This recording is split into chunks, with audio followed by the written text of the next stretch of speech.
দেশে দেশে সবার সাথে দ্য নিউজ।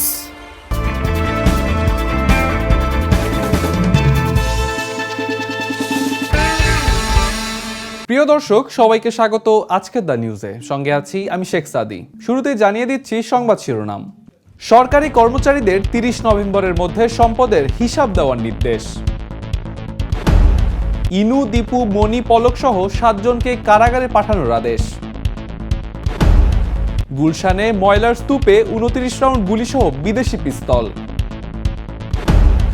এতক্ষণ শুনছিলেন সংবাদ শিরোনাম, এবারে বিস্তারিত। আগামী 30 নভেম্বরের মধ্যে সব সরকারি কর্মকর্তা কর্মচারীকে নিজেদের সম্পদের বিবরণী জমা দিতে হবে বলে জানিয়েছেন জনপ্রশাসন মন্ত্রণালয়ের সিনিয়র সচিব ডক্টর মোহাম্মদ মোখলেসুর রহমান। রোববার সচিবালয়ে জনপ্রশাসন মন্ত্রণালয়ের সভাকক্ষে এক সংবাদ সম্মেলনে তিনি এ তথ্য জানান।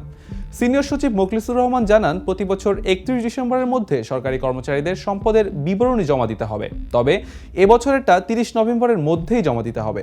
সিলগালা খামে সংশ্লিষ্ট কর্তৃপক্ষের কাছে জমা দিতে হবে এই হিসাব। তিনি বলেন, সম্পদের বিবরণীতে অনিয়ম পেলে অপরাধের মাত্রা বিবেচনায় এনে সরকারি কর্মচারীরা তিরস্কার ও চাকরি থেকে বরখাস্ত হতে পারেন। এই সিদ্ধান্তের মাধ্যমে 15 লাখ সরকারি কর্মকর্তা কর্মচারীর সম্পদ হিসাবের আওতায় আনা হচ্ছে। তেজগাঁও থানার হত্যা মামলায় গ্রেপ্তার দেখিয়ে জাসদ সভাপতি হাসানুল হক ইনু, সাবেক সমাজ কল্যাণ মন্ত্রী দীপু মনি সহ 7 জনকে কারাগারে পাঠানোর আদেশ দিয়েছেন আদালত। রোববার ঢাকার চিফ মেট্রোপলিটন ম্যাজিস্ট্রেট সিএমএম আদালতের বিচারক এ আদেশ দেন। এ মামলার অন্যান্য আসামিরা হলেন সাবেক টেলিযোগাযোগ ও তথ্য প্রযুক্তি প্রতিমন্ত্রী জুনায়েদ আহমেদ পলক, সাবেক আইজিপি চৌধুরী আব্দুল্লাহ আল মামুন, ওয়ার্কার্স পার্টির সভাপতি রাশেদ খান মেনন, সাংবাদিক দম্পতি শাকিল আহমেদ ও ফারজানা রূপা। এর আগে কোটা আন্দোলনে ছাত্র হত্যা মামলায় গত 25 আগস্ট বিকেলে উত্তরার একটি বাসা থেকে ইনুকে গ্রেপ্তার করে ডিবি পুলিশ। পরদিন তার 7 দিনের রিমান্ড মঞ্জুর করেন আদালত। এছাড়া গত 14 আগস্ট রাজধানীর খিলক্ষেত থানার নিকুঞ্জ আবাসিক এলাকা থেকে জুনায়েদ আহমেদ পলক, গত 19 আগস্ট রাজধানীর বাড়িধারা এলাকা থেকে সাবেক মন্ত্রী ডাক্তার দীপু মনি, 21 আগস্ট ঢাকা বিমানবন্দর থেকে শাকিল ও রূপা, 22 আগস্ট রাজধানীর বনানী নিজ বাসভবন থেকে রাশেদ খান মেনন এবং 3 সেপ্টেম্বর দিবাগত রাতে ঢাকা থেকে আব্দুল্লাহ আল মামুনকে গ্রেপ্তার করা হয়। রাজধানীর গুলশান থানা এলাকা থেকে পরিত্যক্ত অবস্থায় একটি বিদেশি পিস্তল, 29 রাউন্ড গুলি ও 38 রাউন্ড শটগানের কার্তুজ উদ্ধার করেছে গুলশান থানা পুলিশ। রোববার ডিএমপির গণমাধ্যম ও জনসংযোগ বিভাগের উপকমিশনার মোহাম্মদ তালেবুর রহমান এ তথ্য নিশ্চিত করেছেন।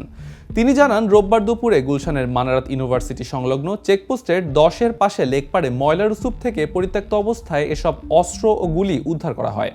উদ্ধারকৃত অস্ত্রগুলোর মধ্যে রয়েছে একটি বিদেশি জার্মান ওয়ালথার পিপিকে 7.65 পিস্তল, 7.65 রাউন্ডের 7 রাউন্ড গুলি, 22 বোর 23 রাউন্ড গুলি ও 38 রাউন্ড শটগানের কার্তুজ। এই ঘটনায় পরবর্তীতে আইনানুগ ব্যবস্থা নেওয়া হয়েছে বলে জানিয়েছেন উপকমিশনার মোহাম্মদ তালেবুর রহমান।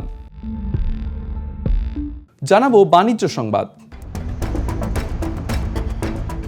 ইলিশ রপ্তানি বন্ধের সিদ্ধান্ত বাতিল করার জন্য ক্ষমতাপ্রাপ্ত না মন্তব্য করে মৎস্য প্রাণী সম্পদ উপদেষ্টা ফরিদা আক্তার বলেছেন, বাণিজ্য মন্ত্রণালয় ভারতে ইলিশ রপ্তানির অনুমোদন দিয়েছে।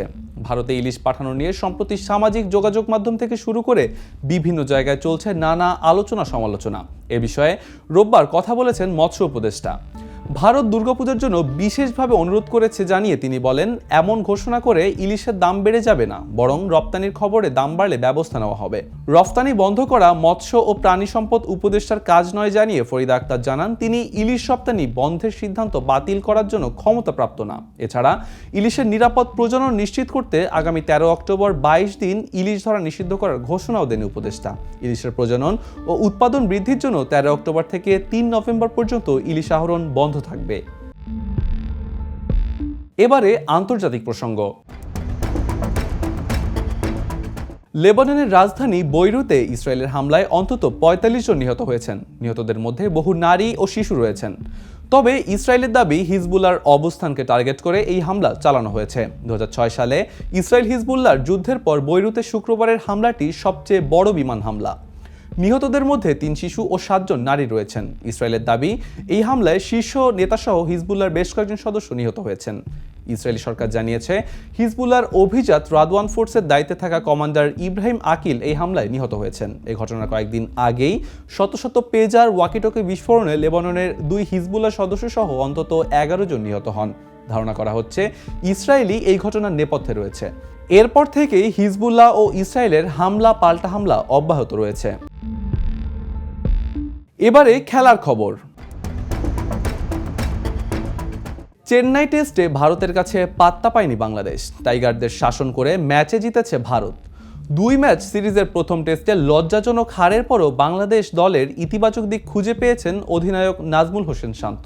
রাওয়ালপিন্ডিতে ইতিহাস গড়েছে বাংলাদেশ, পাকিস্তানকে করেছে হোয়াইট ওয়াশ।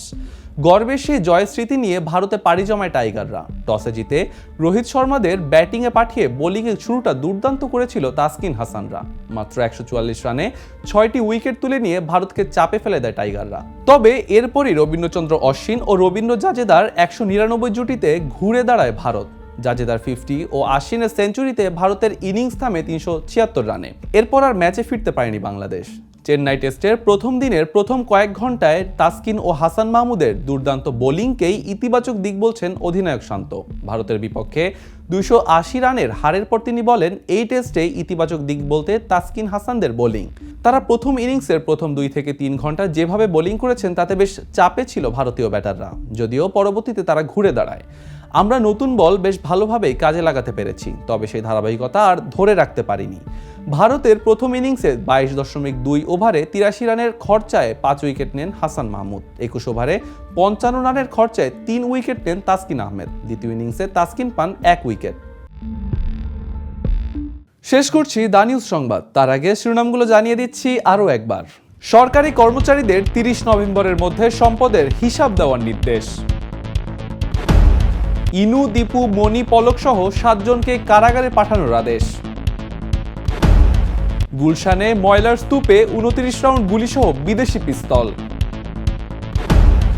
এই ছিল আজকের দা নিউজে। পরের সংবাদ দেখার আমন্ত্রণ রইল। তাছাড়া আমাদের নিউজ অনলাইনে দেখতে ভিজিট করুন danews24.com। চোখ রাখুন দা নিউজের ফেসবুক পেজ ও ইউটিউব চ্যানেলে। সঙ্গে থাকুন। শুভরাত্রি। দেশে দেশে সবার সাথে দ্য নিউজ। দেশে দেশে সবার সাথে দ্য নিউজ।